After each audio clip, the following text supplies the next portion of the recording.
Hello, Orville Nation. How are you guys tonight? How is everybody? We have a really special program for you guys tonight. Hello, Trey. How are you doing? Um, I want to introduce our guest, our panel. Our question panel is Raquel. You all know. Hello, Raquel. Hey, everybody. George Peter Gatsis, our master interviewer. Greetings, everybody. Greetings. And we want to introduce our very special guest, CEO of Meta Studios and a PhD scientist turned entrepreneur, a biologist and environmental microbiologist. Welcome, Sarah Boyd. Thank you, Sarah. Hi. Yeah, thanks for having me. This is so fun. Glad to be with the Orville Nation tonight. And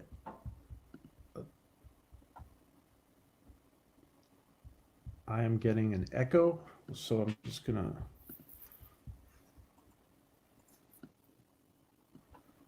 let me just resolve this echo, guys.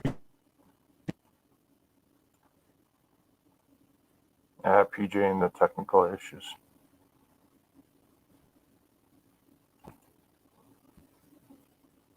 Okay, everybody, now do your best pantomime.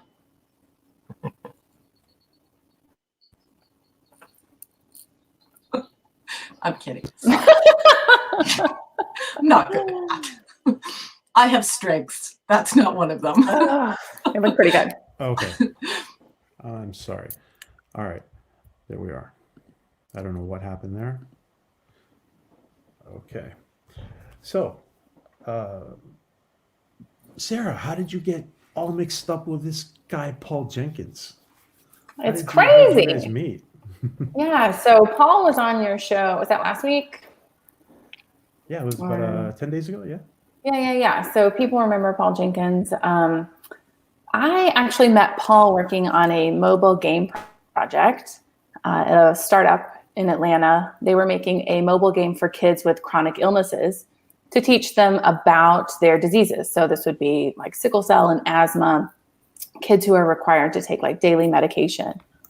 And I came in to help them kind of integrate the content, like anatomy and physiology, but then also on the tech side of things and driving innovation.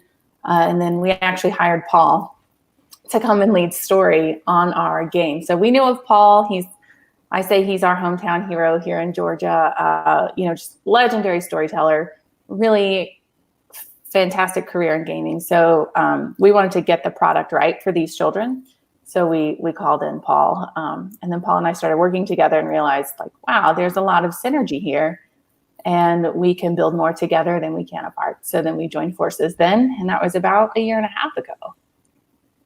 Wow, that sounds like a very interesting project. And you guys, there was chemistry there once you guys met. Yeah, and it's kind of funny that it worked out, but like I said, we met downtown in Atlanta working on the project, and then we had no clue, but we actually live in the same city. Our neighborhoods are right across the street from each other. It takes like about 5 minutes to get to the other person's house. So it turned out okay. We do a lot of work, in his basement or at my kitchen island. It's really good.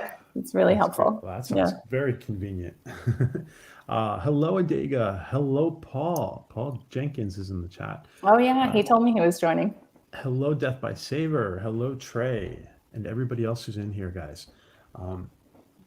Wow. So did you have, now, when you joined, were they already involved with the Axonar project? I don't think that project had started completely yet. Axonar, the first, round of Axonar had already been completed, and I believe they were trying to get this next round started. But no, very quickly, we got involved with the Axonar project. Let me just warn everybody in the chat that no asking sci-fi questions to Sarah, because she's not a sci-fi fan. She's a real full-blood scientist. Yeah, I can put the science in science fiction. That's my joke. But sometimes the leader of the company needs to be reading books on business building and consuming all that content. So that's kind of how I spend my free time. So do you consider yourself, you're obviously an academic. Do you consider yourself more of an entrepreneur now than an academic? Yeah, Or maybe like a hybrid? I would say I always had that entrepreneurial bug from a very young age, always doing crafty things, making bracelets, in like elementary school to sell to my friends and just trying to make a buck. But even as I went through academia, I was hustling. I was working the system. So as I was finishing my PhD, I found every loophole that I could. I worked all over the campus, taught more classes than any other student was teaching. I actually gigged at another campus on the side. And then my PhD dissertation was actually in industrial microbiology. I was making a vaccine adjuvant at scale, very much so trying to solve a problem at scale, which is the entrepreneur's journey. So even within that setting, I was thinking innovation, computational thinking, designing, solving problems. So it's always been a part of who I am. And I just kind of think that was a deep dive phase into science. It was, my first passion, so to speak. It's hard. Science is hard. And so it was challenging, and it just allowed me to grow as a human and to gain confidence because, once you finish a PhD, so anyone with a terminal degree in the science will tell you, if you finish that, you can do anything. And it gets me in a lot of trouble because my husband catches me taking apart the dishwasher and he's like, what are you doing? I'm like, I'm going to fix the dishwasher, because why not? I can. That's yeah. I mean, you've done, a lot of people can relate to that. I know Raquel can relate. If you've done certain things at a certain level, you kind of tackle problems as you see you can do all kinds of stuff. Raquel, do you have Tom? I see what you're saying, Tom. Okay, we'll have whenever you're ready. That's fine. Tom from Midnight's Edge. He's going to join us soon. Raquel, do you have a question for Dr. Sarah Boyd? You don't need to call me doctor. I have a whole bunch of questions for her. Okay. Well, you're talking about, how close you live, and that you're talking about all these new plans, and that you're reading a lot of books, and you're considering, the company from this new position. So I wanted to ask you how you see Meta Studios changing or growing over the next 5 years. That's a really profound question. So I can use the change that we've experienced over the past year and a half that I've been involved, and then think forward into the projects that we're already working on, let's say that in the next 1 to 2 years, and then even past that. So when I first joined the company, so I should back up and say Paul founded the company back in 2014, more of a consulting company, helping other people design their studios or building up their content. And then over the next few years, there was really this coming of self to say, I'm going to build something more for myself and go less from services and into product. So that's building out his IP. So I call it a vault, but he has a vault of IP that he has just amassed over his career. And it's just beautiful. And I can't wait to share it with the world. So over the past year and a half, we've done a lot of brand building. And that's really putting Meta Studios on the map. We just started our YouTube channel a few weeks ago. That's part of that strategic initiative. Social media, we're going to all the events. We're really getting out there to the public and saying, we are Meta Studios. We do things differently. We lead by example. We're the good guys. We're the nice people. We believe in education and mentoring, and we're going to do it. So right now we are, still doing project work, which is, we're very fortunate to have that work coming in while we're also raising capital. So I don't know if any of you have been on that journey of capital and venture and private equity and in that space. So we can talk about that if you'd like. But so there's that. And so that money will go to produce our own projects, build them from the ground, and move into distribution, all of those things. But in the next 5 years, the sky's the limit. Sky's the limit. In the next 5 years, we will have several cross-media projects out in the market. So cross media is what we call IP that scales multiple distribution platforms. So something might start as a comic but move to a film, or it might start as a mobile game and turn into a comic book or something. It's just very nimble how we can do that. But that's where I see us going, and really being a major player, putting Atlanta on the map. Right now, we don't have many content houses from Georgia. There's no, outside of Tyler Perry, there's no real content houses in Georgia. So we will be the first of its kind. Great. Well, thank you for answering my question. And that's very inspired, because this is more than just services. There's also a vault, and I love that word, vault of ideas that you're ready to crack that safe and get going on it. So yeah, this is Paul's life's work. So most of you have consumed his content that he's created for other people. Yeah. But now that he's later in his career, he doesn't want to just add value to other people all the time. It's time to build something for himself, and I have massive respect for him for that. So it's beautiful IP. We're going to start leaking some of it out on social media. So, for example, we have a project Sidekick, and it's going to be coming out on TikTok. That's its first form of distribution. So we're building that right now. Can't wait to share it.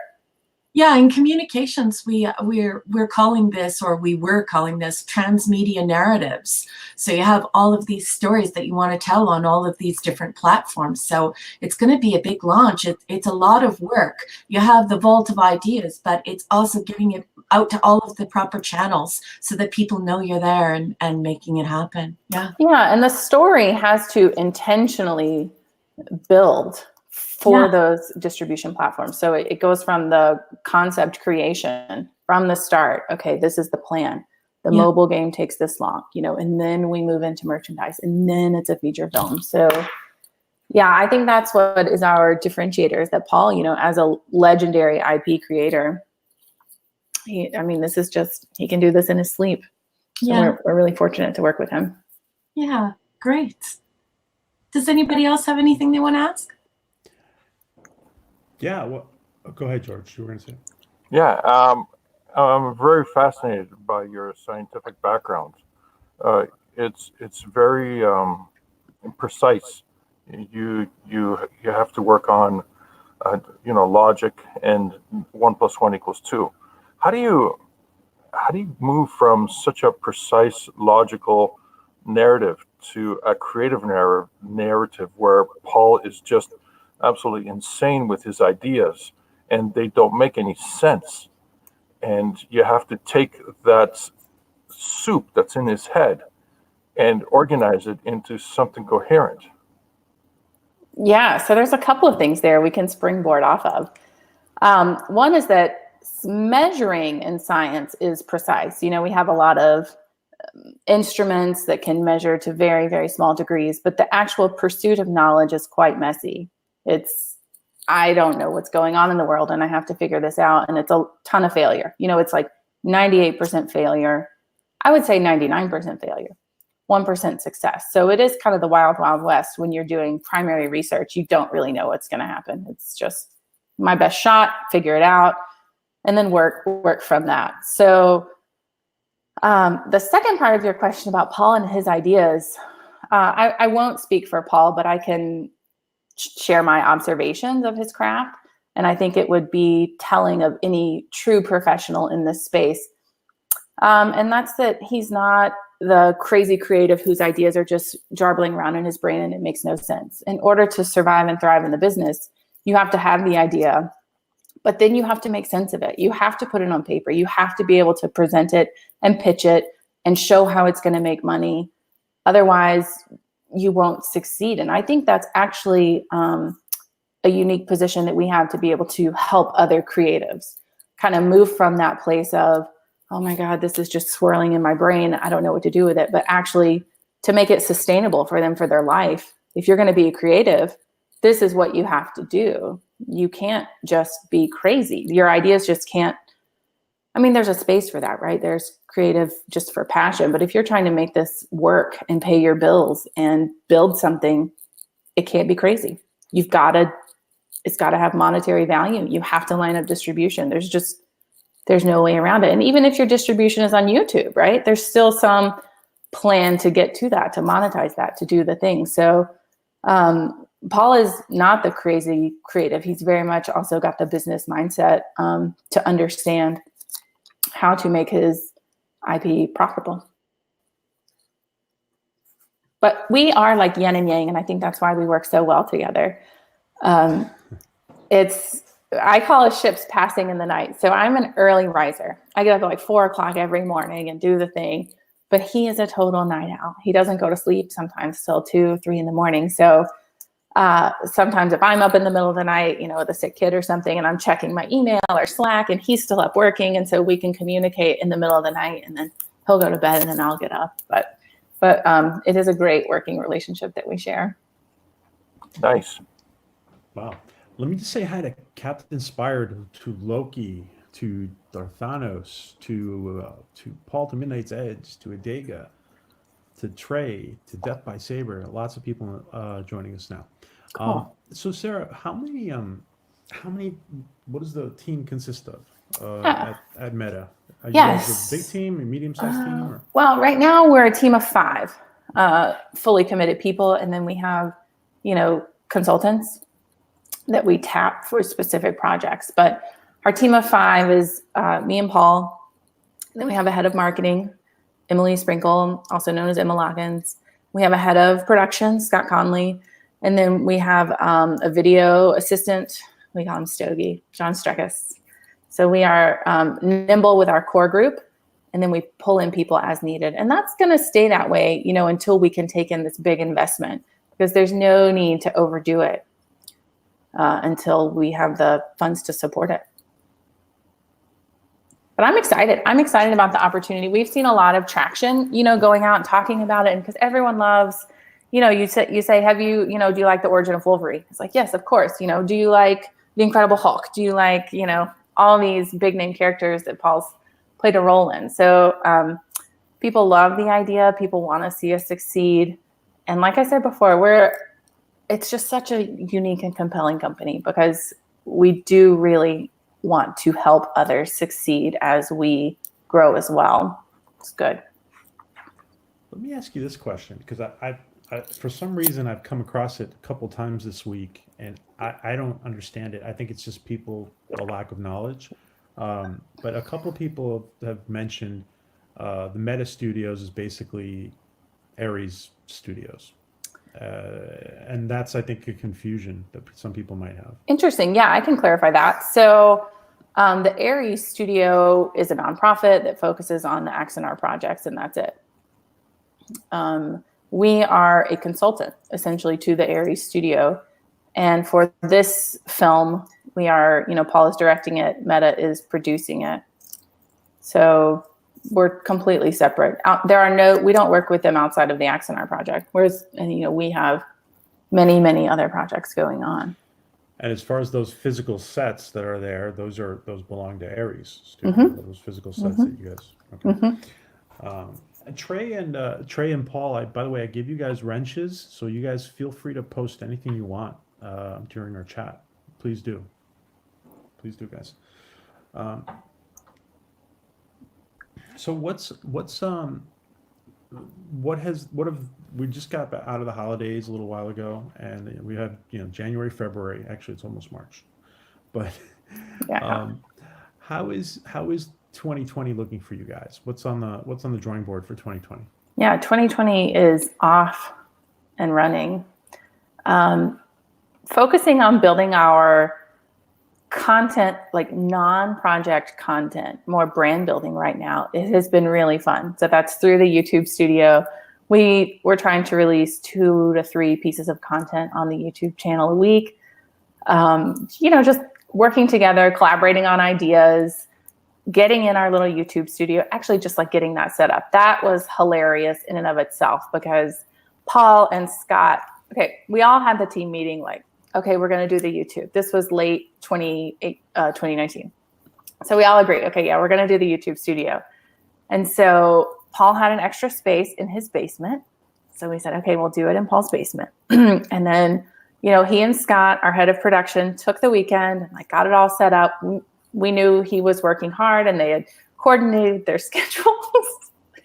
And you're like, okay, you guys go have fun. And then late Sunday night, Paul texted me a picture of what they'd done, and my jaw was like, it was awful. It was like late 90s dorm room style. It was just all the extra crap that Paul had in his house shoved together to make like a set. So it was like this olive green sofa, a bunch of like fake plants that framed it, just lots of tchotchke type toys and old cameras. And there was a cat statue that was pretty large. And I was like, this is not going to fly. Like, I got to veto this. Let's put a little bit of female into that, because that's not going to work. So it's a good story. We actually share that story on the YouTube channel and kind of do it before and after, like leave it to the men and it looks like this. And then, you know, I took the viewers on the journey of like going to Target with me. And I saw that. yeah.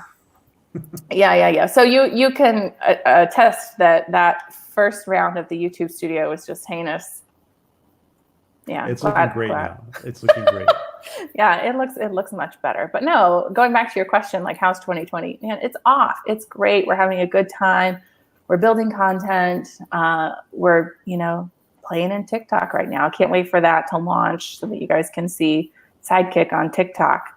And we're still really holding true to our values of helping others by teaching and mentoring. So just this week, our guys were down a little startup group in Atlanta, you know, mentoring them on film production, things like that. So it's really good work. And you just started the YouTube channel, and I mean, you guys have you just started it, and it's off to a really good start. I mean, that's going to take off as soon. That's going to pick up a little bit of momentum. It's just going to blow up. Yeah, that's the plan, is to just spread the word. You know, spread the word to everyone, because I think we have a lot of, it's entertaining content, but it's also useful. You know, we hope to just provide value back to the people who wanna come along with us on our journey. I gotta say, congratulations to you and Paul on your jelly bean team building technique. That's something my kids do. Oh my God, those beans are the worst. So it's bean boozled, and I had no clue he was going to do that. Do you guys know what that is, Raquel and George? No, that sounds interesting. Yeah. You want to explain? I will gladly explain. So it's this game. It comes with like a tray of mixed jelly beans, and they tell you it's a 50-50 split of jelly beans that just taste terrible, like spoiled milk and vomit and dog food. And then the other are like regular flavors, but they're all mixed in. You can't tell by the color. So you spin a wheel, and whatever it lands on, that's what you have to eat. So a few weeks ago, when we were first doing our first little round of content, Paul was interviewing me. And so he surprised me with Bean Boozled. And I was like, this is awful. And every bean that I ate tasted terrible. And then it was stuck in my teeth. You know, I'm like, God, I can't get this out of my teeth. And then the last one that I had to eat was actually barf. And it was the worst one, because like the fumes got in my nose and I was like gagging. It was really terrible. I don't know why people would do that. PJ, like, why do you have Bean Boozled? It seems like torture. My kids are psyched about it. I said, no, you're not doing that. They're little. So, but I saw, you could see Paul turning red. Mm-hmm. I just blinked the video, by the way, if you guys want to watch it. Yeah, they are disgusting. So I think he surprised one other guest that we'll be posting in the next week or two with that game. And I said, Paul, revenge is going to be terrible. So I already have a game in mind that we will be playing. I'm going to put Paul through the ringer. Twister with a porcupine. Oh, man. Oh. No, it's all fun, though. You know, it's good to laugh and not take ourselves too seriously, because I think, you know, sometimes that can get kind of boring. So it's good to keep things spicy and keep it fun. Life's too short to be serious all the time.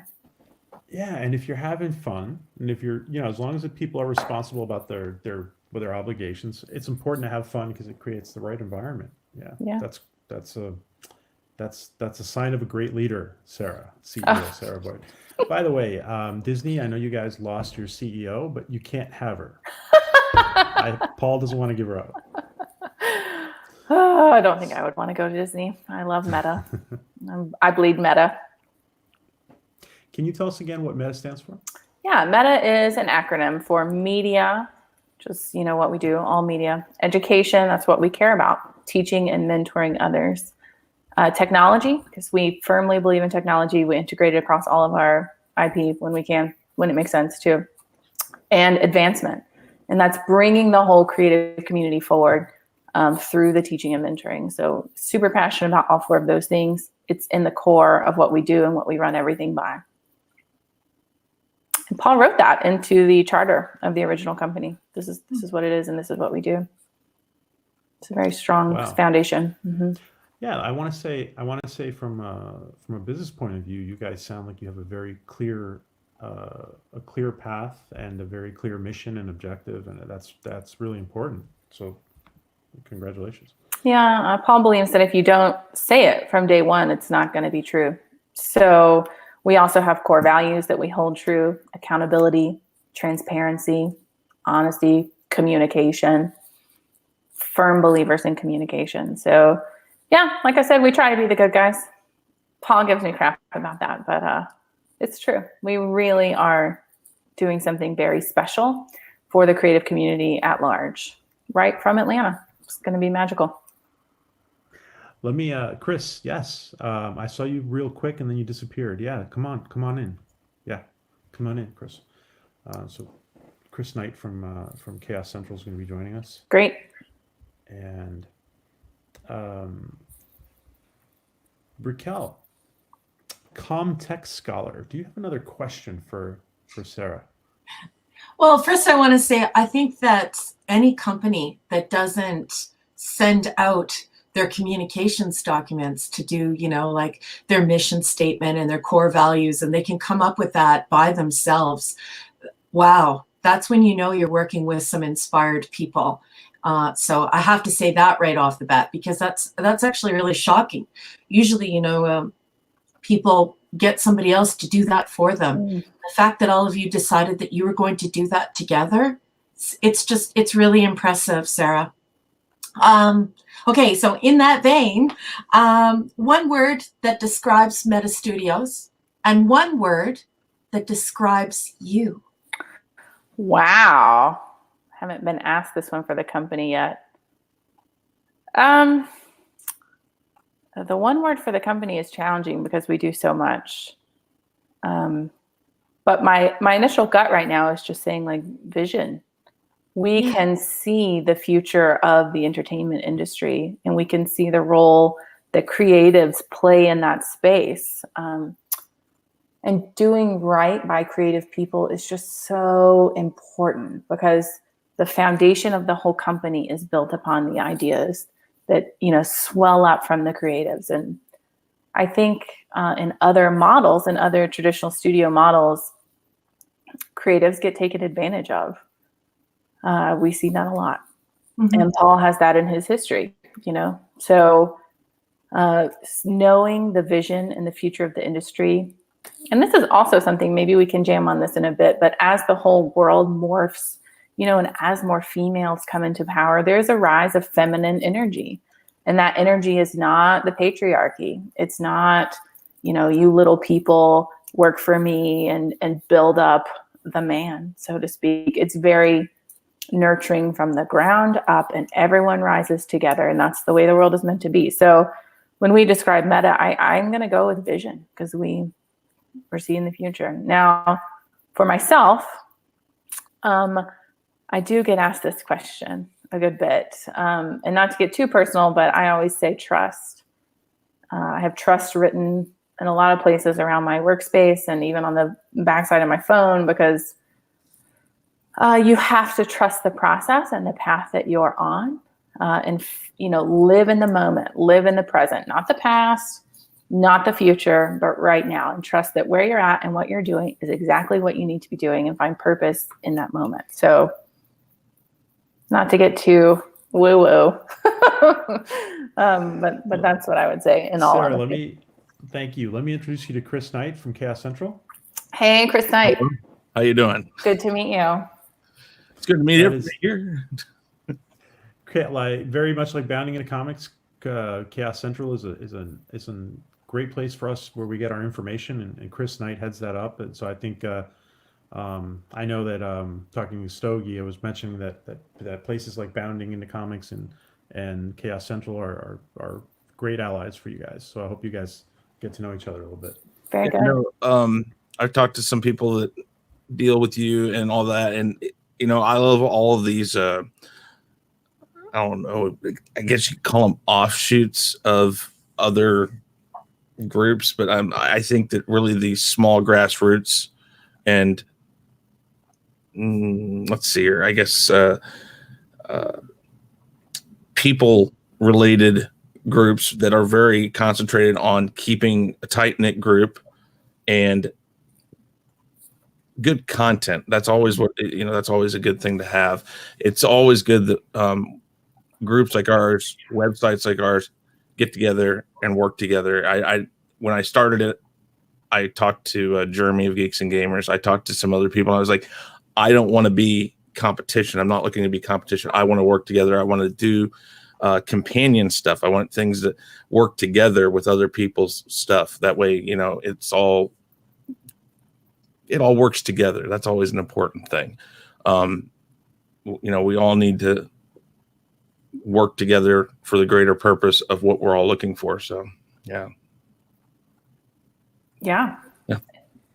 There's no scarcity in the world, We're not competitors. It's an abundant place. There's enough cheese to go around. in the medium that is the World Wide Web, the internet, whatever you want to call it these days, there's plenty of room for everybody. And Absolutely. I find it funny though, you got lots of different things, lots of different websites, lots of different blog sites that like to kind of pick on people and point, say, well, you're doing the same thing we're doing. Well, I might be doing the same thing, but I'm not trying to compete against you. The people who like reading the articles like what we have, on comics or on music, movies, all that, the more options you give them, the more places they'll go. There's plenty. They'll read from everywhere. I mean, look at the sites like Variety, and Variety, Express. I'm trying to remember all the different ones. We've got this covered. All these sites that put out different articles and stuff. They obviously work together. They're not fighting. I mean, they're writing similar stuff, but from different viewpoints, I guess is how you look at it. So there are some places out there that like to jump at you for doing stuff. And it's like, why? It's not like I'm treading on your ground. We're all here together and it's okay. There's plenty of room. Yeah. So there are no new ideas, right? There's just new perspectives and new ways to tell those stories. It's like music. Mm-hmm. You got people like, I have a 14-year-old and he'll come down and be like, hey, do you know who, Drake is? And I'm like, yeah, I know who Drake is. What do you think of Drake? And I'm like, oh, I like Drake. He's all right. And then he'll be like, man, this song's so different from anything I've heard. And I'm like, it's a remake from something. Like, different to you, but I remember when I was a child and Always Something There to Remind Me came out in the 80s. And my mom one time says, oh, that's a remake. And I'm like, what? No, it isn't. That's a brand new song. And as I've gotten older, of course, I'm a DJ also. So I'm a big person of finding where a song came from. So if there's a song that has a lot of different sampling in it, I like to go back and find out what did they sample, how did they sample it, and all that. So I always like doing that stuff, breaking things down, trying to figure out where the motivation came for it and all that. It's really important to understand where things that you like come from. Mm-hmm. I think I don't know. I'm a big Star Wars fan, and I love when George Lucas would talk in his commentaries about all the influences, all the origin stories, the coming of age stories that he read to get to what Star Wars became, and that type of stuff is really, I guess that's why I'm a history buff. So. Chris, that you bring up a good point for my next question for Sarah. What is the ideology? What is the cause or the fundamental drive of Meta? Where's that from? It's coming from Paul, but where's Paul getting that drive from for this project? Yeah, so it goes back to no longer building value for big studios and having creatives shat on, like, excuse my language, but yeah, it goes back to that place where there's been a lot of times where ideas are stolen or not given proper credit financially or otherwise. And so he was done giving his brain away to other people. And so throughout his life, he's been working on different projects that have not been seen by the studios. These aren't, remakes of something that's already out there. This is original IP. So that's what's in the vault. And that's what the world needs to see. So his original idea was, I need to build something for myself, my family, the legacy, and teach people not just teach, demonstrate, lead people to an understanding that it can be different and it can be better. The model that's currently out there does not have to be that way. The worst thing that you can say is, well, we've always done it this way. That kills innovative thinking. So just because it's always been done that way doesn't mean that that's how it has to be done in the future. Absolutely. When you said before there are no new ideas, I could have sworn I could see the avatar for George Peter Gatzis almost chuckle because he prides himself on being innovative. George, I thought I thought that Joe King cartoon moved for a sec. Do you have any? You have a question? No. That's a popular misconception. It's a still image. No, but Sarah is absolutely correct. There are no new ideas. There's reinterpretation of content that's happened in the past, which is why everyone takes the story structure of the Iliad and all that stuff, and then just puts a new twist, a new skin to it. And that's why Hollywood has basically the same story beats with the Skywalker movie and Raiders of the Lost Ark, or Iron Man 3 and Lethal Weapon 3. Exact same story beats, different skin on it. And that's what makes it fun. It's putting your own twist on a structure that already has existed, that has been successful in the past, and people see it for what it is, a novel new idea. And that's what leads me to my next question is, in a sort of way, I see this sounds like a very huge challenge. Cross media, multimedia, if you will, the concept has been around since the 90s, where everybody says, oh no, I'm going to do everything on a CD and we're going to promote this on TV and radio and all that stuff. And they had no concept of what the internet really was back then. Now that you have all these options in front of you, and you have all this potential, do you feel overwhelmed that there's just so much time in the day that you can actually spend doing all this work? Yeah, isn't there a balance? Is this something that you're going to have to dedicate your life over family? Because it's a huge undertaking. Yeah, I don't dismiss the undertaking at all. But one of the unique things about having all of these distribution platforms at our beck and call is that we can integrate them and say, well, why do we distribute on a mobile game first? Why does it go out in print first? Why does it start as a board game? So I think it's inherent to the DNA of the IP, how it gets distributed. But to your other question about, are we going to be slaves to our jobs? And no, right? And I don't think you actually have to choose, especially as we move into the new paradigm and understand value and, life and being happy and success are not, you can have both, So I don't, is there a time and place where work trumps family? Absolutely. Is there a time and place where family trumps work? Absolutely. And every day, I joke with Paul, it's like whack-a-mole. Every day is, okay, what meeting do I have to go to? What kid is sick? What airplane do I have to catch? It's like every day it's different challenges. But no, I don't think the task is too daunting. And if we spend the rest of our lives working on it, then I would be really happy. And I know Paul would be too. So I think it's actually wonderful that it's challenging and big and bold and daring and a little like a, punk rock and grassroots and do it for the people.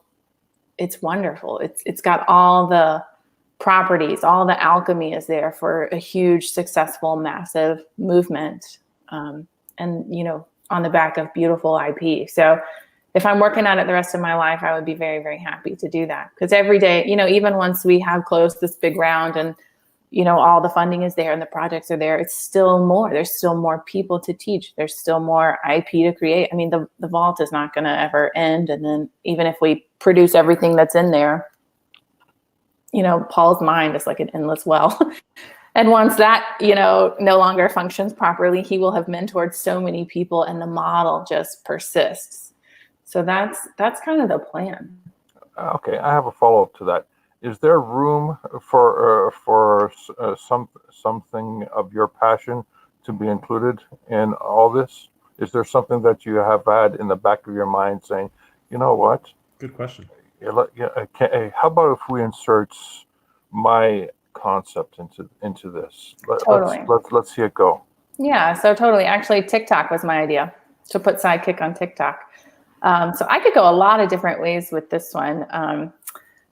So let me just start off the top. And maybe Raquel, you can relate to this and maybe some of the viewers since we are on Power Women Wednesday.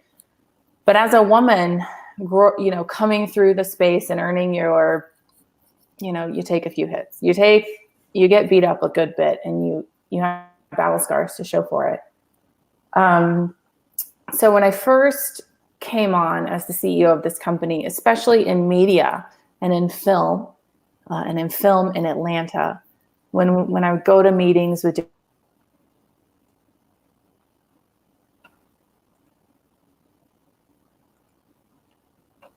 Oh, did we lose everybody? Okay, we're back. Yeah, do the last sentence, please. Yeah, when we're taking all these meetings with the groups of people, high-powered individuals, I look around the room and there's no one like me. Everyone is a, 50-plus-year-old white male with gray hair.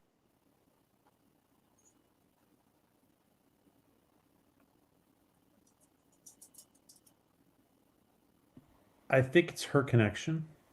Mm-hmm. Yeah, she's freezing up. I'm going to tear.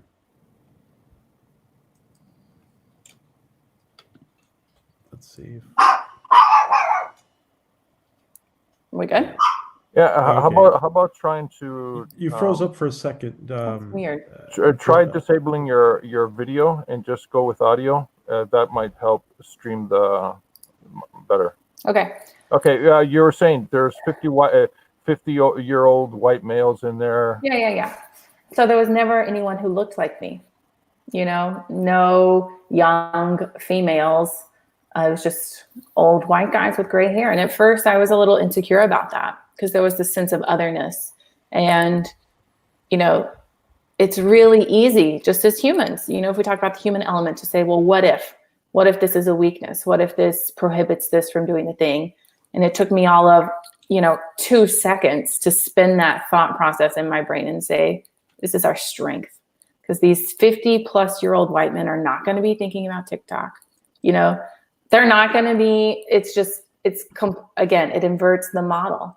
What some people might consider a weakness is actually our, Trojan horse. It's our strength. So that's one part of it. It's one thing we can jam on, Raquel. I don't know if you have anything to add there, but the sense of otherness, or as I said earlier, the rise of feminine energy and leadership and all the positive attributes that can bring change moving forward. I don't know. It's really interesting. I agree. I think it's important to have different voices bringing different ideas to the table. And so when you talk about demographics and you talk about psychographics, I mean, I think it's a stroke of genius to reach to TikTok because of the demographic and the psychographic. You're talking about really young people and drawing people in who are on the very edges of media and mediums and saying, look, we welcome you in. And I think it's dynamic. I think it's a great idea. And I think that it's all about adding new and wonderful ideas. And you clearly have a lot of those. I mean, in communications, we talk about this being transmedia narratives. And, we started talking about this in the 90s. How can we tap into all of this? And I just think Sarah has some great ideas when you're looking at Snapchat and you're looking at YouTube and you're looking at TikTok and you're looking at Twitter and you're on Facebook and you're bringing all of these stories together. You're interacting with fans and you're also allowing the people with the ideas to see what their audience thinks. So earlier, when Sarah was talking about vision, and about respecting the people who she represents and bringing their ideas forward. That's all part and parcel to this wonderful vision that the company's come up with. Mm-hmm. Yeah. And if I might just clarify to some of our listeners, because I know that those deaths have been talked about this past week. TikTok has not been banned in the United States. It's been prohibited for people in government agencies to use or military. So it's not been banned. Some people abroad think that it's been banned or something. Mm-hmm. Oh, interesting. Yeah, but no, the other part of that question is, is there any space to put my own ideas into the company? And Paul asks everyone who comes in, he says, what do you want to make? What do you want to build? And we had that dialogue very early on. And I said, a musical. And he just laughed because he hates musicals. And then, I'm like, I'm just joking. We're never going to do a musical. We'll never say never. But the true answer to that is I want to build the future, right? I want to build futures for myself, for my partners, for my employees. And it's a high undertaking, but I do feel that we are the people to take that on and to shoulder that burden and to do it responsibly. It's really telling that you call all of this wonderful content, you essentially, you're calling it a treasure. I love that you said that it's a vault. Mm-hmm. And the fact that you see yourself as this conduit, this person who's going to open up that vault and show all that treasure. It's just, it's the open sesame moment, right? It's really cool, Sarah. Yeah, I do see it as the IP does need to be shared with the world. It is beautiful and it will make you laugh and it will make you cry and it will just remind you what it is to be a human. That's what true storytelling does across all of these different stories that we've talked about in different distribution platforms. You take all of that away, and at the end of the day, it's the human to human connection, moving people's emotions. So we do consider ourselves stewards, not only of the IP, but also of the opportunity. We don't take it lightly, but it is super fun. I don't want to just be all like, oh, heavy is the head that wears the crown. It's also just a ton of fun. And we're very proud of what we're building. Yeah. Did you think, Sarah, that you were gonna? I'm sorry, Raquel, go ahead. So I just like to lighten the load here a little bit because everybody's getting into these meaty, competitive questions and they're asking you all this weighty stuff. So I'd like to shift gears just for a few minutes and just sort of give you a breather and let's just also talk about your position. So who's another CEO that you admire, Sarah? Because I think it's very telling of your own ethos. And you actually remind me of an editor. You seem less CEO and more of this beautiful developmental editor who wants to give storytellers an opportunity. So if you could point to another CEO and say, you know what, that person's doing a pretty good job, who would you point to? Yeah, that's an interesting question. It's along the lines of like, who is your mentor? Who do you model this after? And if I'm absolutely honest, I don't have one. I don't look at another CEO and pattern this after something that I see that already exists. But what I can say is I'm constantly in development of myself and reading, a lot of spiritual development, Just making sure that I'm in alignment, showing up as my highest self. And like I said, trusting that this is the process. This is what we're meant to do. And then knowing that reality will manifest itself as the pieces come together. So, I think for women, we've seen some trailblazers. Of course, there are people doing fabulous things in their siloed industries. But if I'm absolutely honest, there's not another female in the world who I just think, wow, they're really doing it. And I want to be just like that person. Maybe I'm not looking hard enough. Or maybe you're just somebody who has worked really hard for what you have, and for to build the relationships you've built, and you're going to carve a new path, and you'll be the next lady to be admired. So, no problem. No problem. Oh man, no. It's all good. I think there's something to be said though for the mentoring and teaching of others. So I do have several younger women in my tribe, we meet, we're on the regular to talk about the things that are going on in their lives, because it doesn't matter what your career path is. If you're a creative, or if you're a leader, or if you're, in manufacturing, you're in the supply chain, you're a tech startup founder. It's kind of doesn't matter unless who you are as a person. What have you done in your life? Where are you at? Have you stepped into an understanding that you have ownership over your life and full agency to become anything that you want to become? Can you take responsibility for your position? Can you heal from your past and grow into your future? So I think those things are applicable across anyone on this planet. This is all good light. It's the juicy parts of life that we are all on our learning journey. Well, going back to what you said, I'm sorry, Raquel, if you got something to say, I'll stop.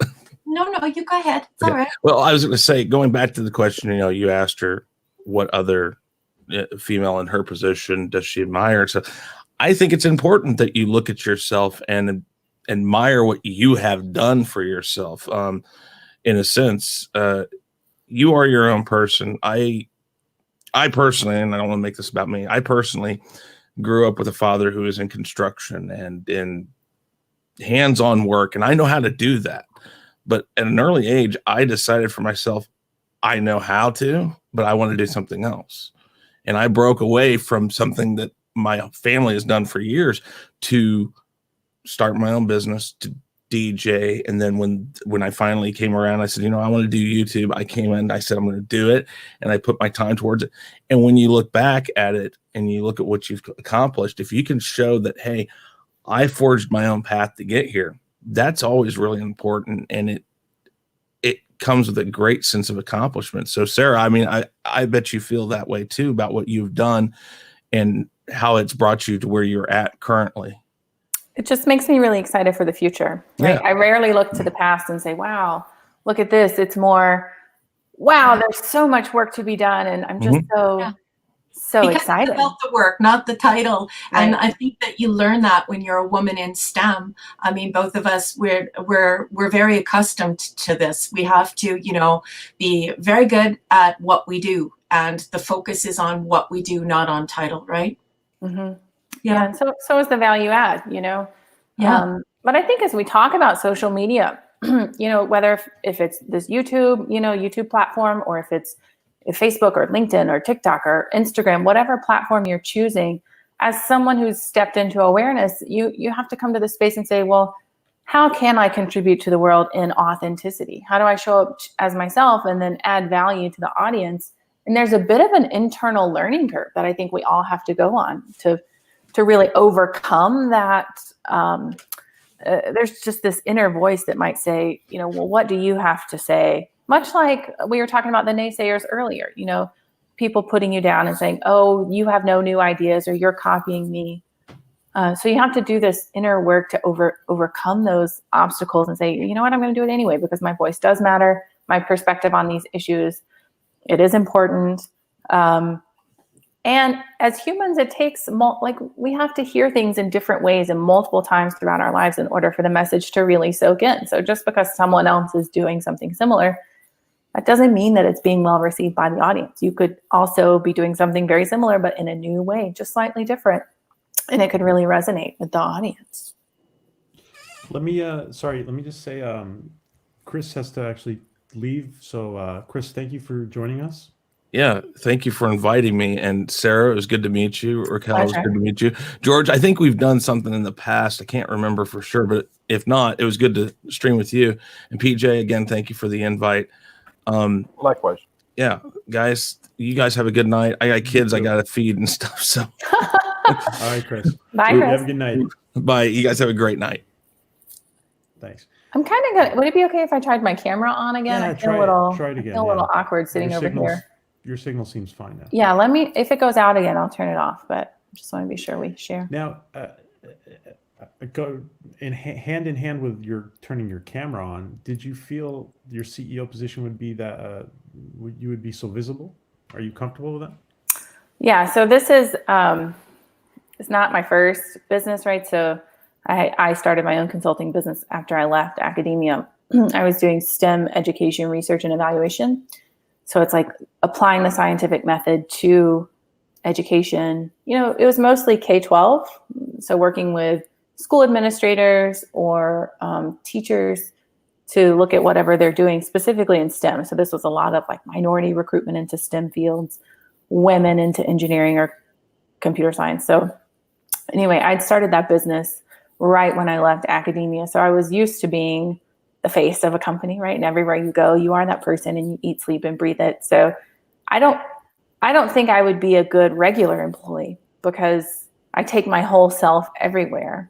I am who I, you know, when I show up to work, I'm Sarah and I am the work. You know, when I come home, I am mom and wife and I'm also still the work. So that's just part of who I am. I put my whole self into everything that I do. And I think that's also something about, you know, the new paradigm and the feminine rising energy is there is no work-life balance. It's just, you're just living. And everywhere you go, you're the same person. And if you're switching masks, that's exhausting and not sustainable. So I'm here with you guys and I'm the CEO of the company.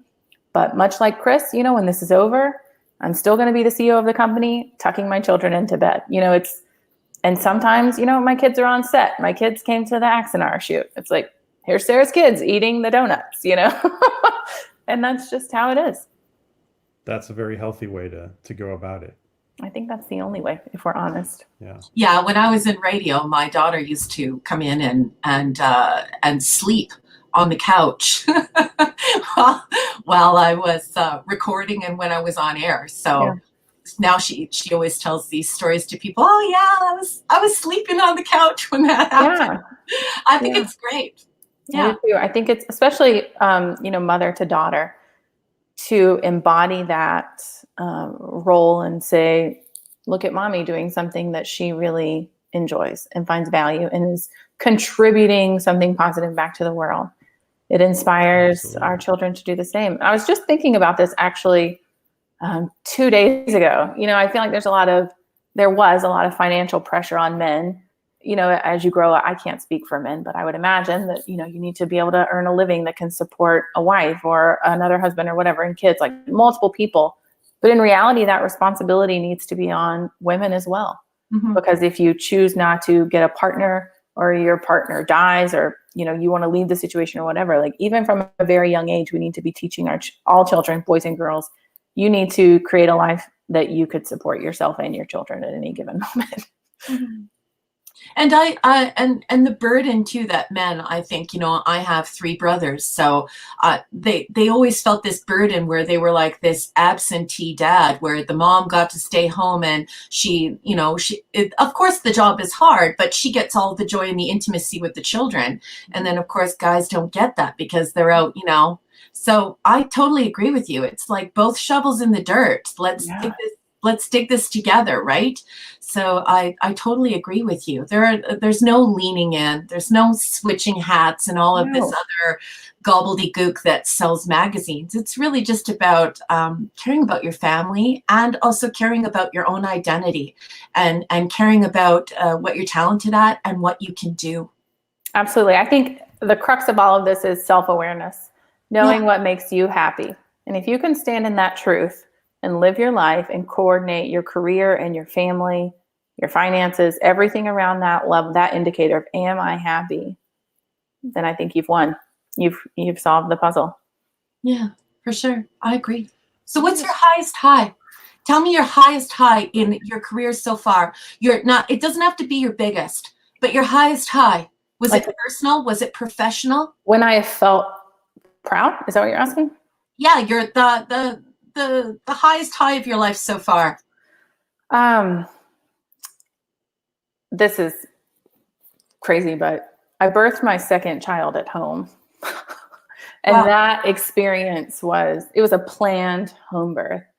And that experience is unmatched. Scary. Absolutely. No, Wow. I wasn't scared at all. No?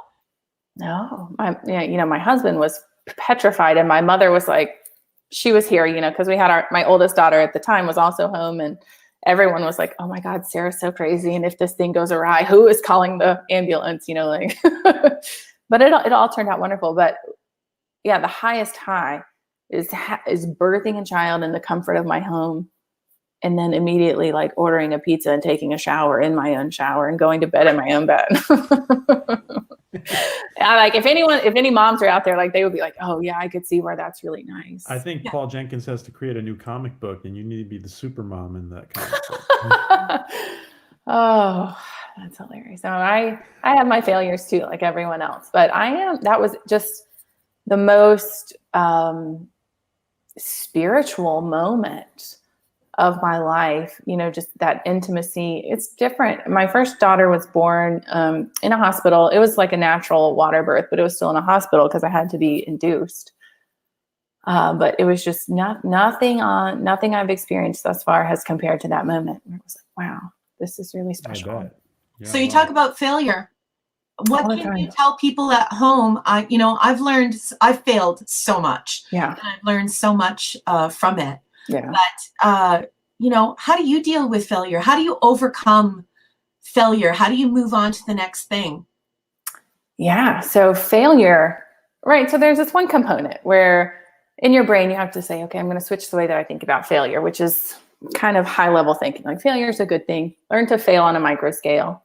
There's that, right? But then there is the inevitable, wow, this sucks.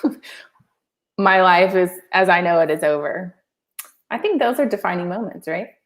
Yeah. Where you realize, okay, I just took a blow. I'm going to be knocked down here for a bit. I think in those moments, we really have to lean on our self-love, self-compassion, acceptance, trust. Like we are here for a reason.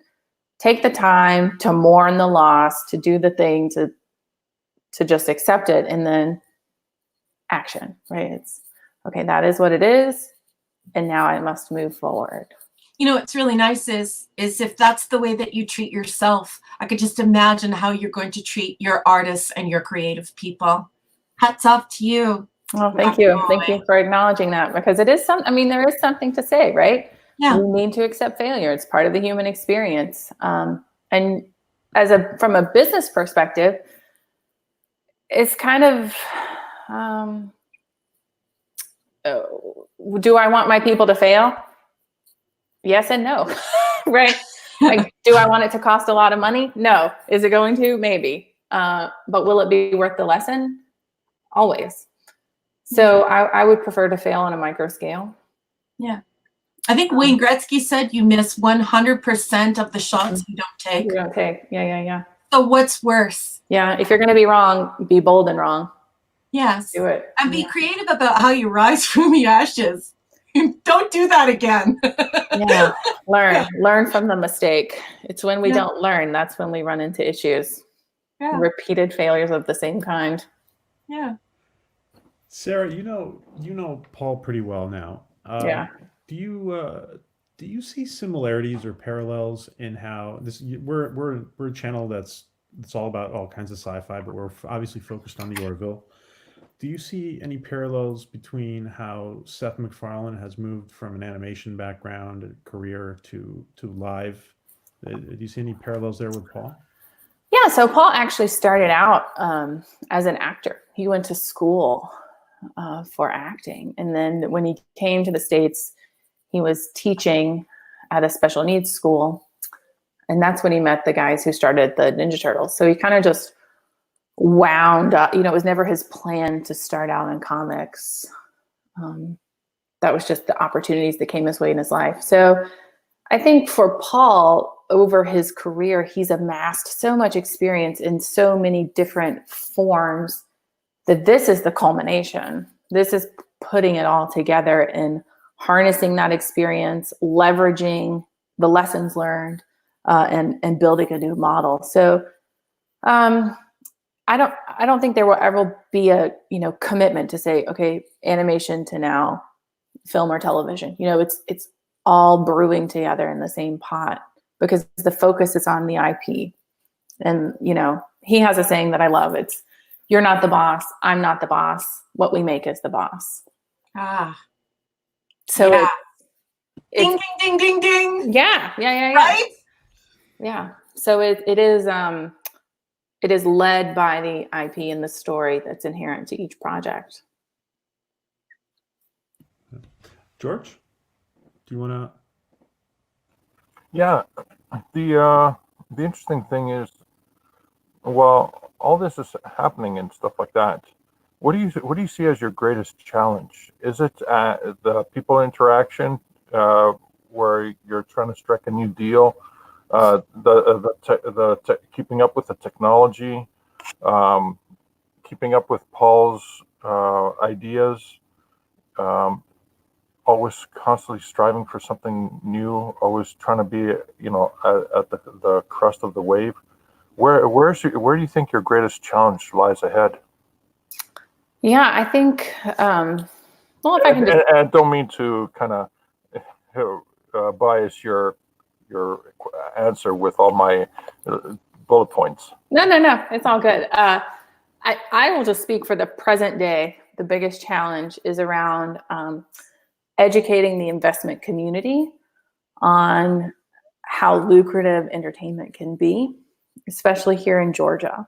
So Georgia is a very, historically speaking, like real estate investment heavy state.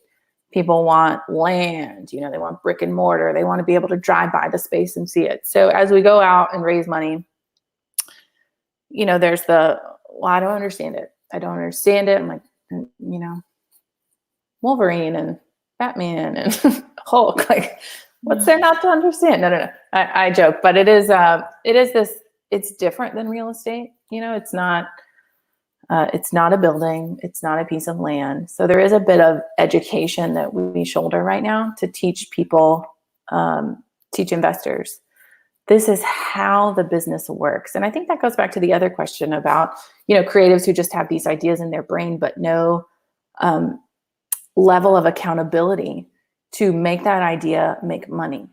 And that does no good for the industry, the independent industry at large. Mm-hmm. We have to take the idea, present it professionally, and then implement the idea, high fidelity of professionalism. We're not going to compromise standards, and then get it out into the market, and then show the investors this is how the business model works. So right now, that's the nut that we're cracking locally here in Georgia. And So it's, go ahead. No, go ahead. No. I was finished with that thought. I was just going to ask you who in the group there at Meta Studios is the loose cannon that you have to anchor down. Why are you asking her that? Guys, it's me. I'm clearly the loose cannon. No, it's Paul. Paul's the loose cannon. Can't take him anywhere. I'm just joking. I would say of all the crazy people, if we were doing a scale of crazy, I would put him at the top. We have this running joke. I feel compelled to share it. But so me and Paul and our head of production, Scott, go to a lot of events together, just the three of us, and we usually end up at dinner or out after these events. And we have this running joke that, like, when we go to restaurants, people say, what are you guys doing? Are you, what are you, and why, essentially, like, because it's kind of awkward to see me with Paul and then Scott. And so we've started to tell our waitresses, like, it's our anniversary. And they're like, yeah, it's our collective anniversary. So we hope to be able to like take our phones and turn this into solid YouTube content, because it is hilarious, their response. They're like, what, anniversary of what? And I'm like, of love. It's our anniversary of love. So when you ask questions about loose cannon, like when we all get together, there is some collective energy that's just, you can't duplicate it outside of this. It's really fun. We have a good time together. Wow. Okay. Let me I want to ask you this, Sarah, and I mean, I guess I'm asking you both. I'm also asking Raquel, and I wish Katie was here for this question, but she couldn't join us today. Do you feel, and I've been involved in a lot of, teaching gender studies as well, and do you feel it's not so much of equality, talking about, at least talking about North America, it's not so much maybe about equality for women, but making women aware that the opportunity is there? You want me to start, Raquel? I'll start. Okay. Give me some time to think on this. Yeah. I'll say the question again. No, it's okay. It's a good question. It's a good question. I'm context, so I get what you're saying here. I think when you're isolating it to North America, I do think that that changes the question substantially, because essentially what we're talking about is agency. So you're asking, do women feel that they have equality? Do women feel like they are free to do everything that a man can do? And I think by and large, women can. And let I'm me getting say, pretty close. I recognize that there should be, there's probably a lot of support structure or infrastructure missing that still needs to be developed. But in general terms, that there is. Well, there are still wage inequality. There are still people who, for whatever reason, politics or religion, they sort of still see women as, in more traditional roles and so on and so forth. But I think by and large, I think that in North America, we are making strides. Does that mean that we're going to stop? No. But, I'm an international person. I'm from Canada. I have friends from all over the world. And I see the plight of women in other nations, and it's disheartening. And so I think that as we plow forward and we make our way and we claim our equality, I think it's also really important for the women in North America of all shapes, sizes, stripes, colors, and belief systems that we also take a look back at the women who got us to this level and the things that we've accomplished, because we have a lot. And when we compare it to what's happening to women elsewhere, and we start talking about agency, which is, this highfalutin calm theory and socio theory that talks about, what women are free to believe, or what the very edges of what a woman believes she's capable of. Absolutely, we've gained. We've gained, guys. There's some stuff in the bank account. Do we want the bank account a little fuller? Sure, but yeah, the bank account is there. Yeah, I agree with what you said about agency and stepping into that position. Not to repeat anything that you said, but to add on to it. I think what we see a lot in groups that have been marginalized or disenfranchised for any period of time is that there's a scarcity mindset that is just chronic, of there's not enough to go around. It's dog eat dog. I got mine, so you got to go get yours. And I think that's some opportunity that women have specifically, is that, okay, we've been shackled, generationally speaking, for so long, and now we're like free, yet we still have the mindset of, oh, I got to work so hard. I gotta, show myself. I have to be 200% where a man only has to be 100%. I have to overcompensate for all of this. And rarely do we turn around and help the next woman come through, because again, it's that mindset of I got mine, so you're on your own to get yours. Mm-hmm. And I think we can actually take a lesson from men in that regard, because men, or at least the men that I've seen, they do good work in mentoring and advocating for the next generation of men to come through. So I feel as women, you know, especially if we get to the position where we're at the peak of our career, we have to turn around and advocate and show other women like this is how it happens. And there's plenty to go around. There's plenty of success. It doesn't have to be hard for you just because it was hard, you know.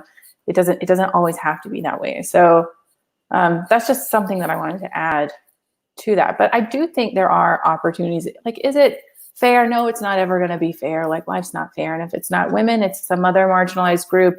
It's minorities. It's, unfortunately, right, until we can all get it together and realize that we're all humans and we're all connected, there's going to be some population that's marginalized. So I think women. Well, there are 9 billion of us, right? Yeah. So getting 9 billion people to agree on the status of women and, you know, our socioeconomic terms and our social terms and our cultural terms, it's insurmountable. But I completely agree with you. It's a lot. 9 billion people all agreeing. Yeah.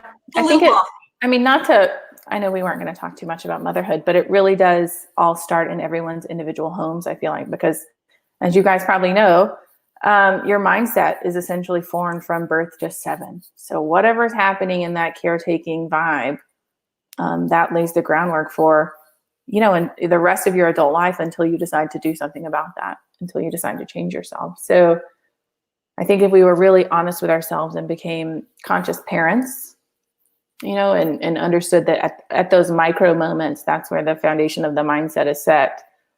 That's where the magic happens. I think I was told very early on in my parenting that my daughter would never, ever do what I said. She would only do what I did. I mean, that's very true, right? That's true of anything. Yeah. You know, if you know, so you have to reach out and you have to do it too, right? Yeah, we have to reparent ourselves, right? Yes, and model the kinds of things that we want to instill in our children, I think. So hard, but so important. That is the work. Yeah, it is. And it's the hardest work of your life. It doesn't stop. No. Not even when they're 28. All right. Like, even if you didn't have kids, the reparenting process and showing up for yourself and being the person for yourself who you should have had or wish that you would have had when you were a child, whether that's, you know, validate your own emotions or take time for yourself or eat your vegetables or whatever it might be for each individual's situation. That goes back to everything. So you can't dissociate that part of yourself with your work self, with your, you know, it's all important. So as we talk about leading the next generation of creatives, that's part of it. That's part of healing from the past and learning how can we move forward in alignment and show up as our highest selves. I think that's so important. Mm-hmm. I agree. Wow. George, do you want to?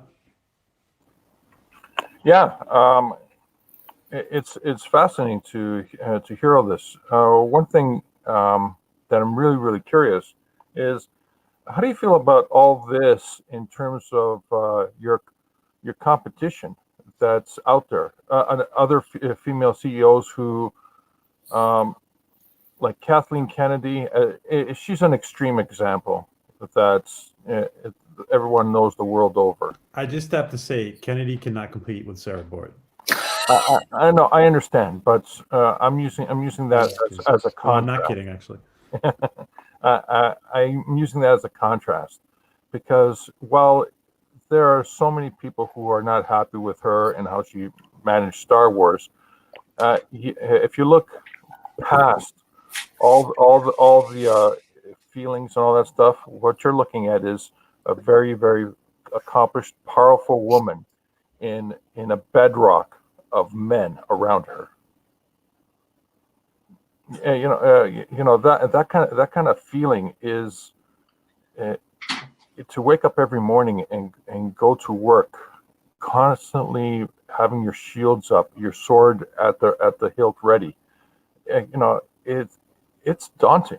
It's an extreme challenge, and I don't think you would see that coming from, say, the camaraderie of the male perspective in the same environment. In your case, as you're building now, and you're going to be building out later, more and more, and becoming bigger and bigger. Do you feel that it's going to be a task that you have to adapt to, or are you going to try to change the world around you, or your world around yourself, to manage it? Well, I would just like to stop you for 1 second, George, and just say to you that when we're in a room and we're in STEM and we're the minority and we're really concentrated and focused on our work, we don't necessarily take consider men in an adversarial role.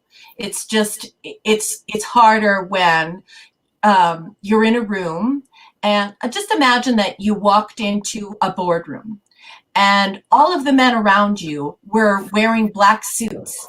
And that day you decided you were going to dress head to toe in an orange suit.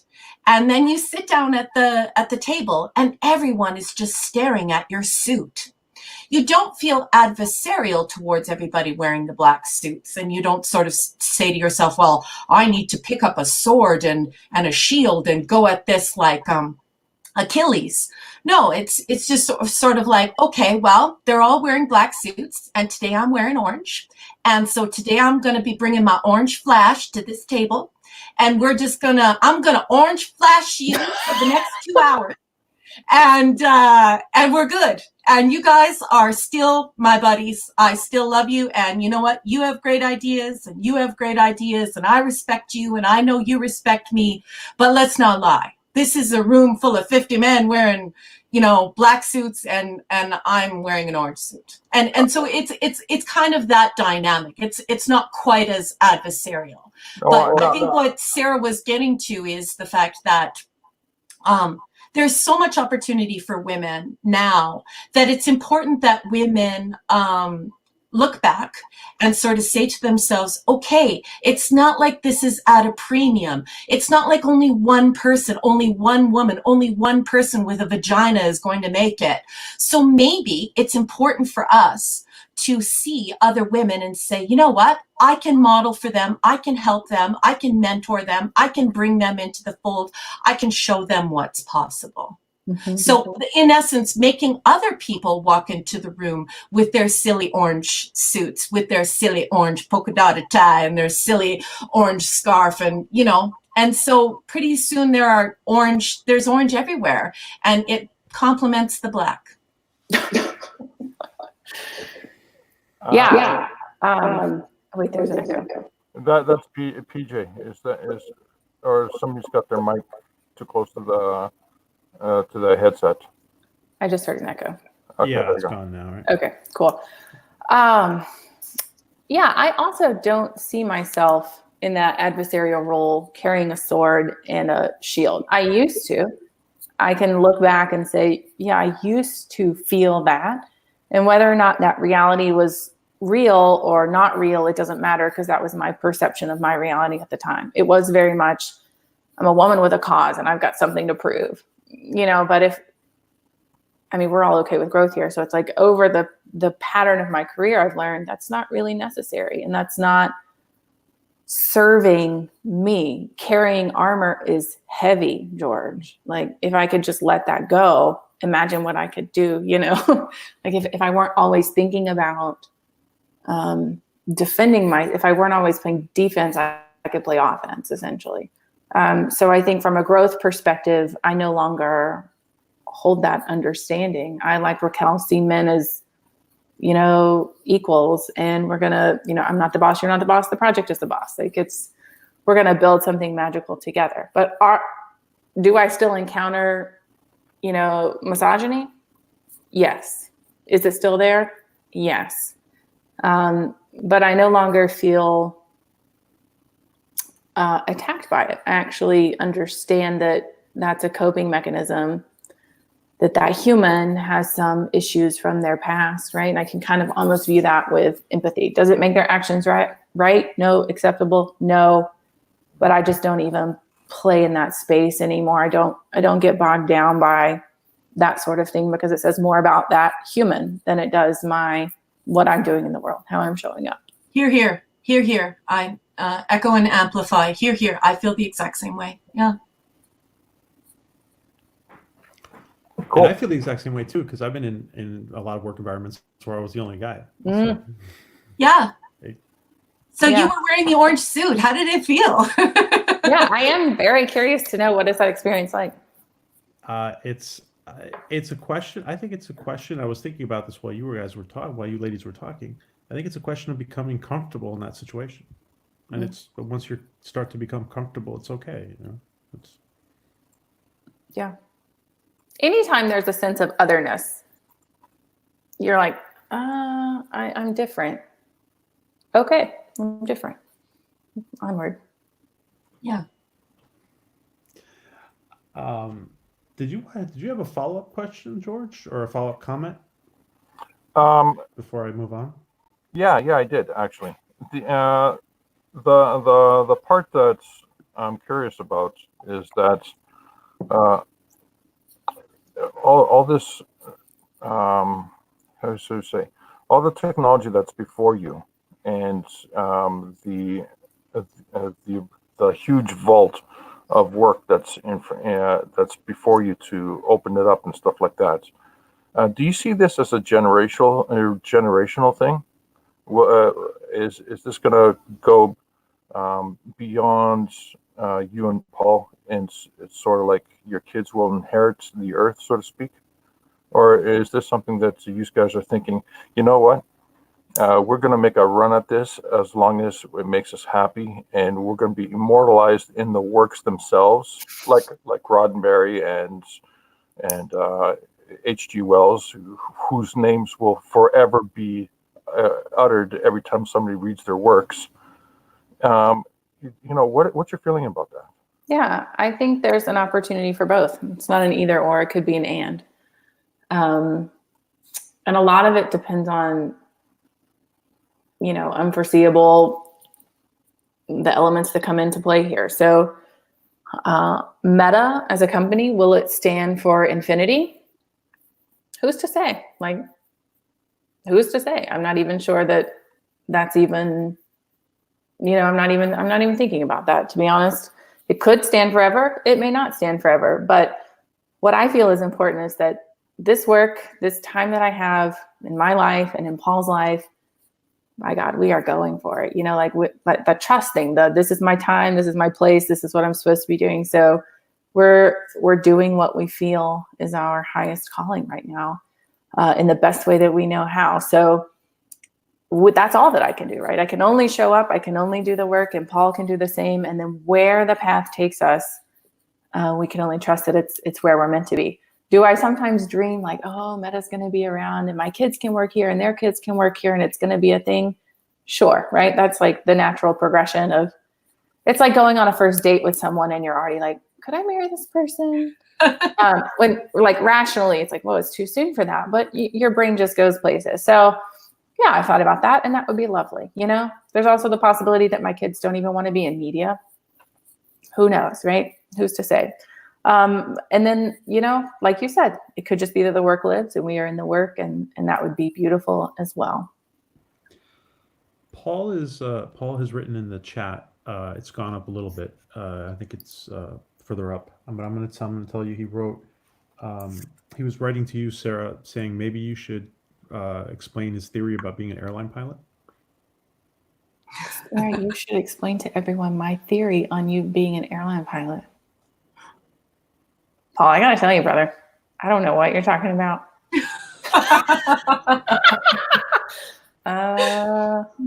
Okay, maybe he'll comment it almost rings a bell to me. Is it possible he may have mentioned that? Did he mention it on the other live stream?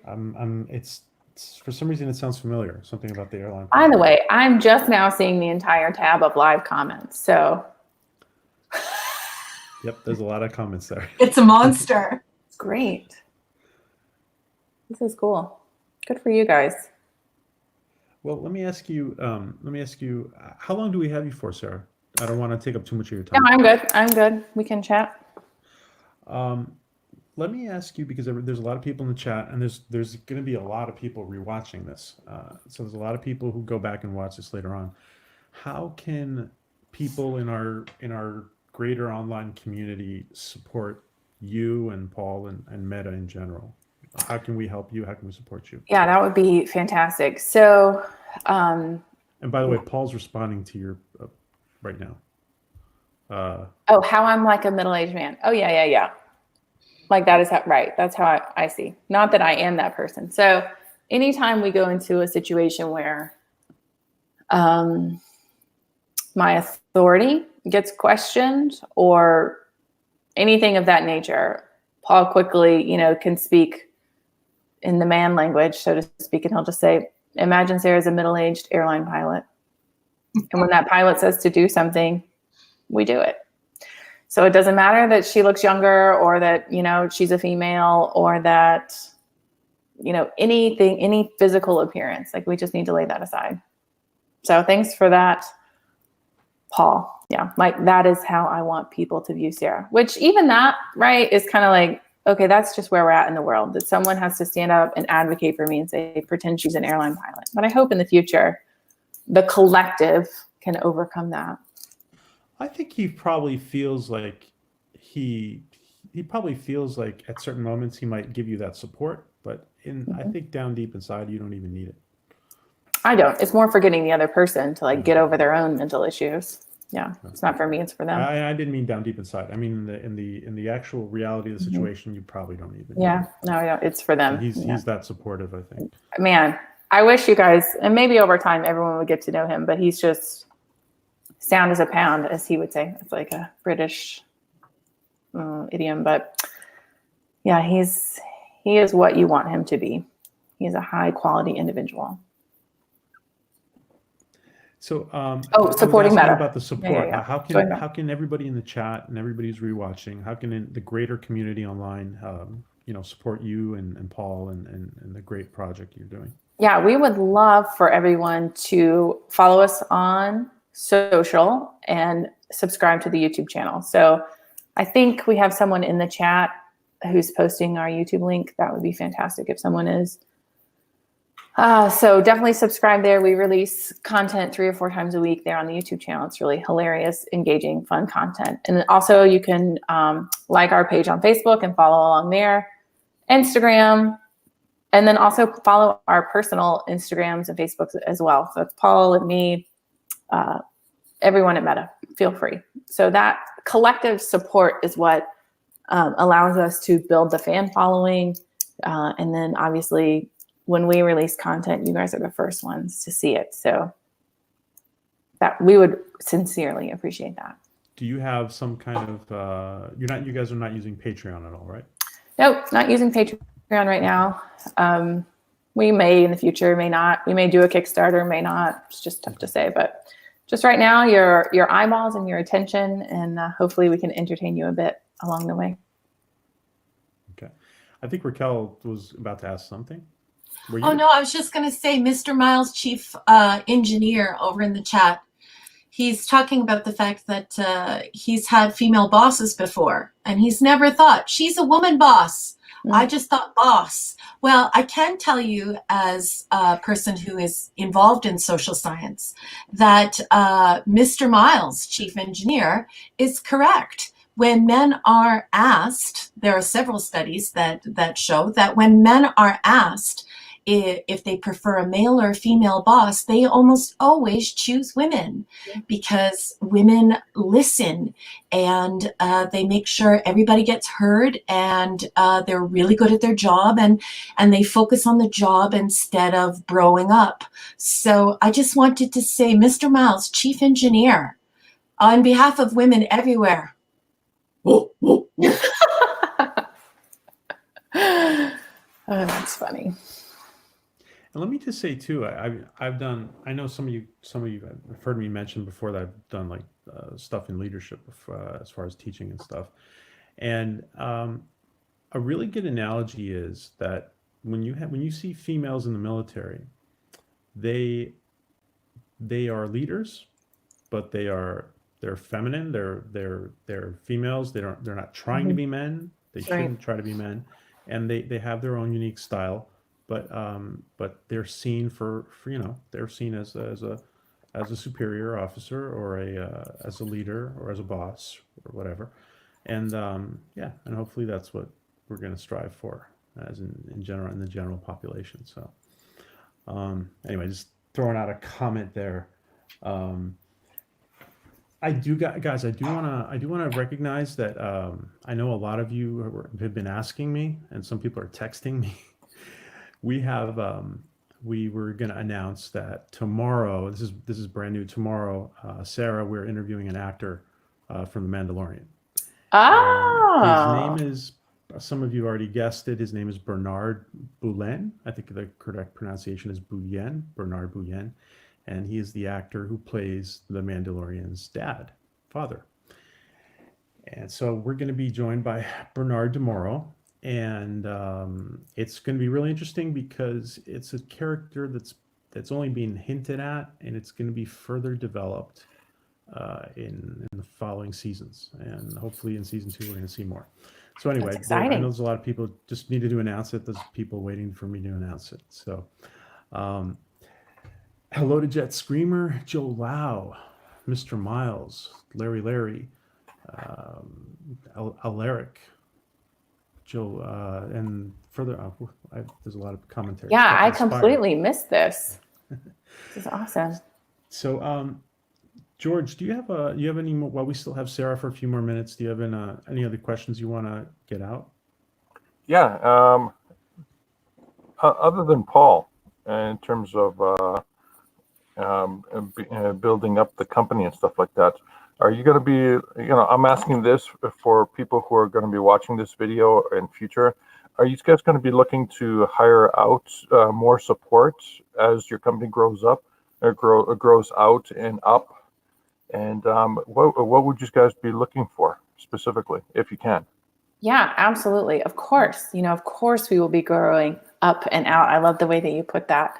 And then all depends on the projects that come out and the order in which they come out. So, if that's films, we're going to be doing the full film crew, and casting and all of that. So there's that opportunity.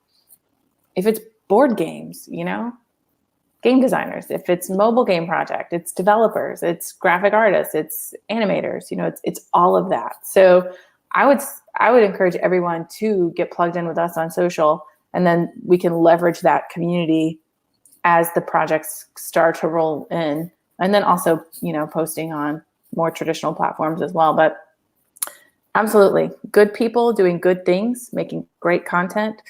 That's how the magic is going to happen. So of course we will be growing, and it will be wonderful. I can already see it. Cool. Awesome. Yeah. Good question. We talked about, I asked this to Paul, by the way, when he was on. I asked him, and he said yes, but I think he probably felt premature. Are you guys accepting like young interns or internships? Oh yeah.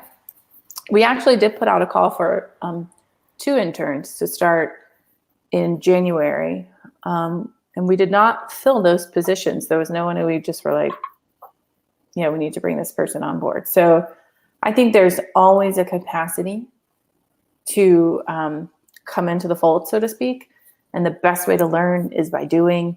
And the best way, to level your game is through osmosis of just being around the people who are doing it at that level. So totally, I would encourage anyone, if that's what you're feeling like. Now, granted, we do unpaid internships, so don't come in expecting a giant paycheck. But I think the real payoff is the experience in working with high caliber individuals and learning that expectation of excellence, and then incorporating that moving forward. Do the interns get water and bread? We have a funny joke in our company, and that's that no one fetches coffee, except for the other day. I was doing the coffee run, and so I was okay. Except for the CEO. Yeah. Except for the CEO. Only the CEO can fetch coffee. Yeah, that's That's great. That's a fabulous way to learn. I know that our audience is global. Let me say that in the States and Canada, the opportunity for young people to learn from some of the best in their fields, it comes through internships. And I know it's different in other parts of the world, but I'm gonna put. I want everybody in the chat and everybody who's watching on replay. I'm putting right now the link again for Meta Studios YouTube channel. Thanks. Yeah. And please go, and if you haven't subbed, do it now. Don't wait for later because you'll forget. That's interesting. Is there, other than Meta Studios and Paul's social media, do you have any social media that Sarah, that are directly directed to you that you like us to put out as well? Yeah, I primarily am on Instagram. So I'm at Sarah C. Boyd on Instagram, and that's a personal, full, transparent, authentic view of my day-to-day life. So there's some components of Meta there, obviously, but it's mostly just me as a person. So it's public. You can join and follow along anytime. So check me out there. I will post. Her Twitter is really cool too because she's posted a whole bunch of the interviews that she's done. I'm rarely on Twitter though. I just repost someone else. Hit it all, guys! Hit it all! Yeah, Twitter is I think Sarah Boyd PhD. That's my Twitter handle. Okay. Thanks for adding those links there. That's helpful. Yeah, absolutely. And it'll all be in the description of the video when you guys go Great. to rewatch. Anybody who's not rewatching that. Raquel, any final questions while we still have Sarah? Yeah, for some of the women in the audience, this is Power Women Wednesdays. So how about I ask a question that I think a lot of young women would really appreciate. Could you please describe the personality of a good leader? Wow, that's a good one. I think a good leader leads themselves first and foremost, right? So it's self-awareness. I think self-awareness is just at the root of so much. It is the end all be all. Like if we can get self-awareness and then mindset, the whole world is just at our disposal. So I think a good leader, first and foremost, has self-awareness. And that's not like, I just know myself. It's really stepping into the agency of understanding that you have full control of your life. You are no different than anyone else on this planet. You can do and become anything that you want to. So it's that level of understanding of, stepping into your power and saying, I got this, I can do this. And I have this strong belief that if you have a dream, if you have an idea in your head, that means that you are already fully equipped to manifest it into real life. So if you're already thinking, I want to be a social media influencer. Great. What does that take? That means that you have capacity to do it. Is it going to be hard? Sure. Is it going to require you to work hard? Yes. And you could do it because you're already thinking about it. So self-awareness, full agency over your life, dream big, show up, and then just recognize that just take ownership of everything in your life. If there's something wrong, it's on you. Like you should address it. Yeah.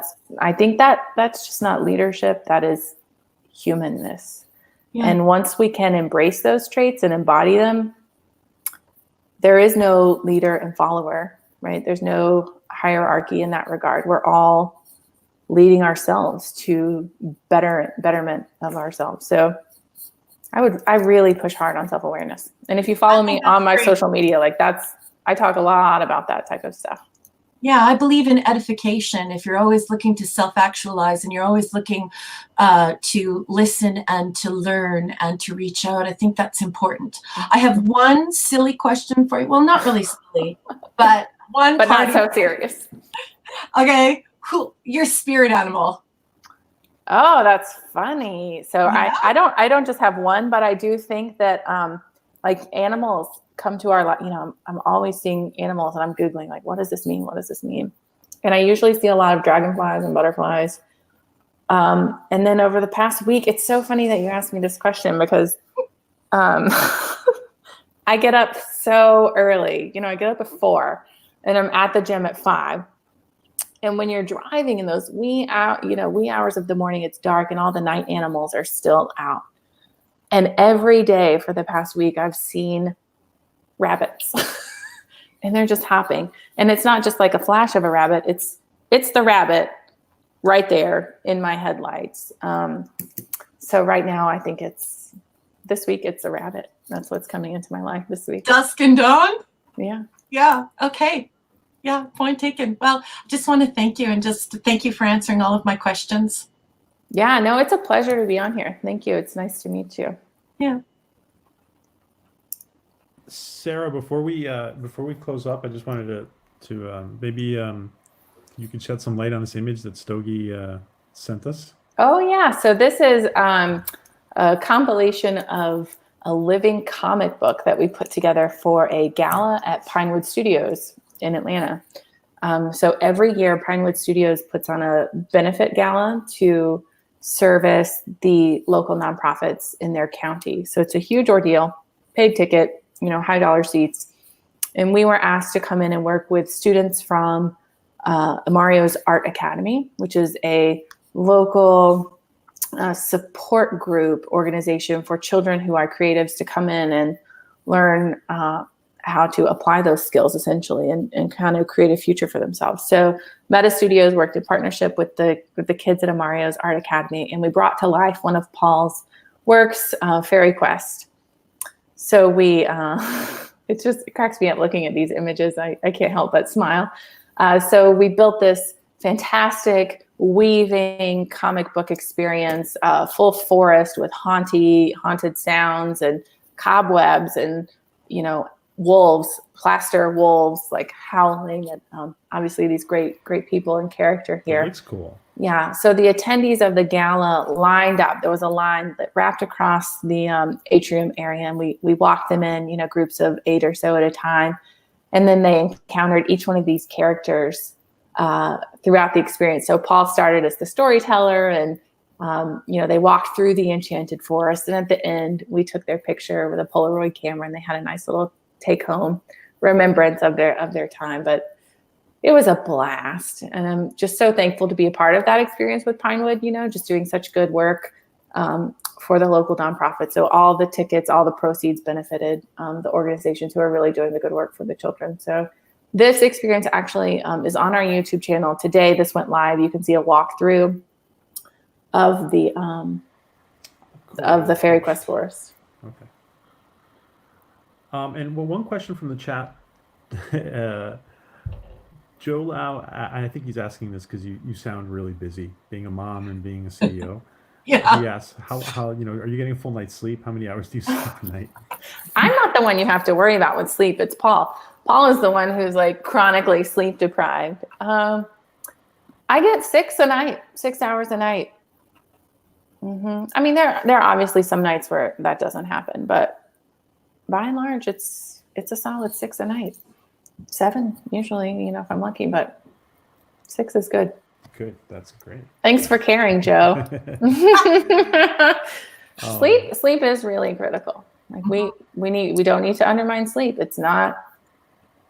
I see YouTube is late up at night, international environment. Yeah, that's true. Yeah, Paul, he is a late nighter. Stogie, late night. I have to say goodbye to these people around 10 and say, if you guys are still working when I wake up, I'll catch you then. George, any final comments or before we say goodnight to Sarah? No. I'm all good. Wonderful chats. Lots of great information, inspirational as well. And I'm very happy to be here. Thank you, PJ. It's great to meet you, Sarah. It's great to meet you, Raquel. Talking instead of just texting and throwing icons to each other back and forth. This is wonderful. Thank you. Thank you. It's been a pleasure. I just want to say, Sarah, You're an inspiration to women. I love that you went from STEM into a creative field and that you're mastering both of these things. You're the queen of STEAM, arts and STEM. Got to add the A. And I just want to wish you the greatest success. And I hope all of our listeners and our viewers today are going to go to all of your media channels and get on this journey with you, because I think you're going to go wonderful places. I think you're talented and wonderful. And I just want to thank you for your time today. Thank you. It's been an absolute pleasure. Thank you, Raquel. Yeah, I want to say thanks again to Raquel and George. You guys are amazing and awesome, and just you enriched the interview so much. And I want to say hi to Katie, who can join us. She's revamping. I think she's revamping her weather station or something like that today. So, Sarah, thank you so much. It was a pleasure. I think it was very enlightening. I think that a lot of people wanted to know more about Meta Studios, and I think this video is going to get rewatched a lot. So, thanks so much for spending some time with us. And I want you guys to just, you and Paul, feel like this is your home. If you guys ever need to get anything out, or you just want to jump on and talk about anything, you guys are always welcome. Great. Thank you so much. This has been a blast. Really appreciate it. Thank you. Okay. Good night, guys. Good night, everyone. Bye. Good night, Miles, Nation. DJ, Jet Screamer, Larry, Trey, Axonar, DJ, everybody. Good night, guys. Bye. Bye bye.